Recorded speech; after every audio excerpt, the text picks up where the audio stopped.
Hi, this is Christine from Tamar's Hope, and I wanted to come on and do a video and just share my thoughts on what is happening with the uh, current news of it's kind of buzzing around right now with Mike Bickle and uh, the founder of International House of Prayer in Kansas City, and his sexual abuse allegations. And first off, I want to say that is unfortunate, to say the least. I heard about it yesterday, and honestly, my first response to it when my husband told me what happened was, I'm not surprised. And I know that sounds kind of harsh,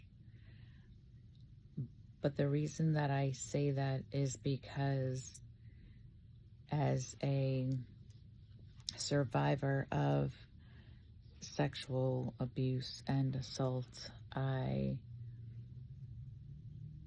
understand the nature of how the dynamics in a perpetrator and a victim work. And I know that, there's no evidence right now with the, people are saying, well, we have to wait. See, but this is the thing, right? When we say things like that, it really, what it does is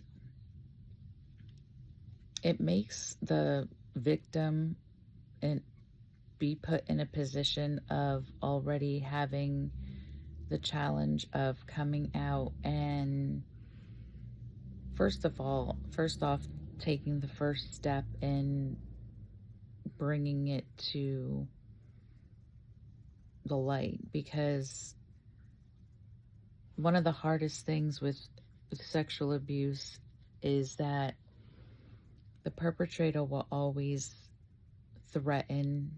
And in this case, it says that the claims are credible and the language that is being used is very strong and very serious.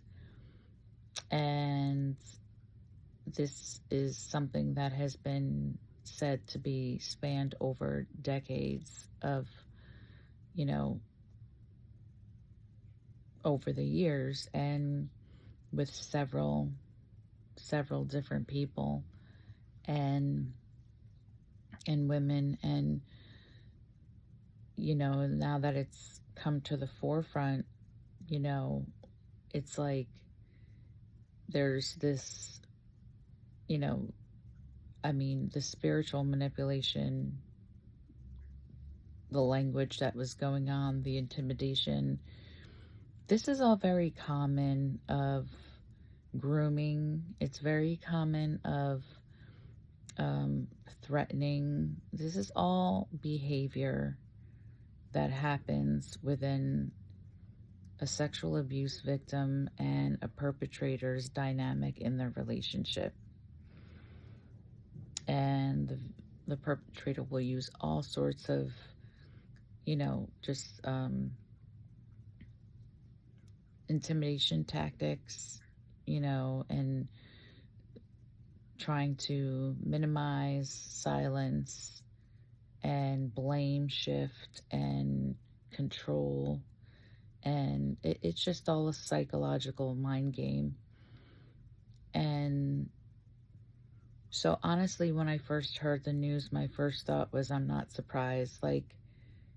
And I know that sounds, like I said, maybe that sounds like a little bit desensitized, but I know how this works, and I was a victim of sexual abuse my entire life in my childhood growing up. And it's like, I don't know why sometimes the church specifically doesn't want to talk about this sort of thing. um well, I do know why, because it's not comfortable, right? Nobody wants to talk about this thing going on in the church, especially like when we put people on a pedestal and we have this like godlike image of them.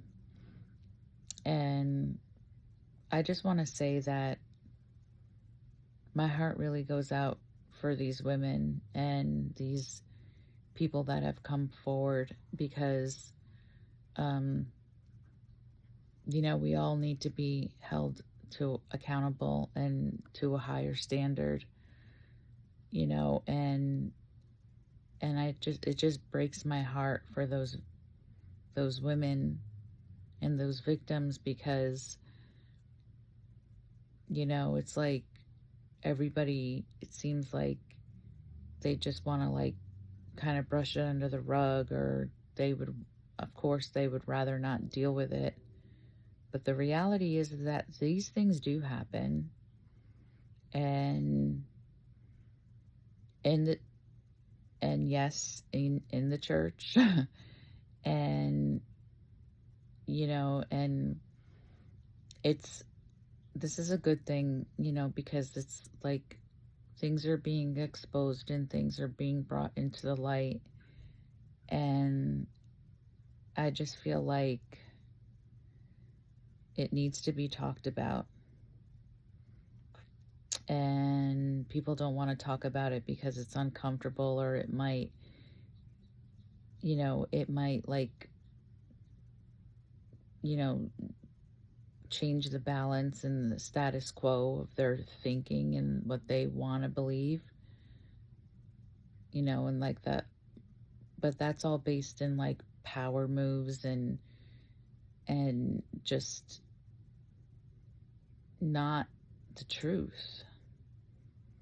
And the Bible is clear, and it says, like, let everything that is hidden in the darkness come to the light. And so I just wanted to come on here and just kind of give my thoughts about that.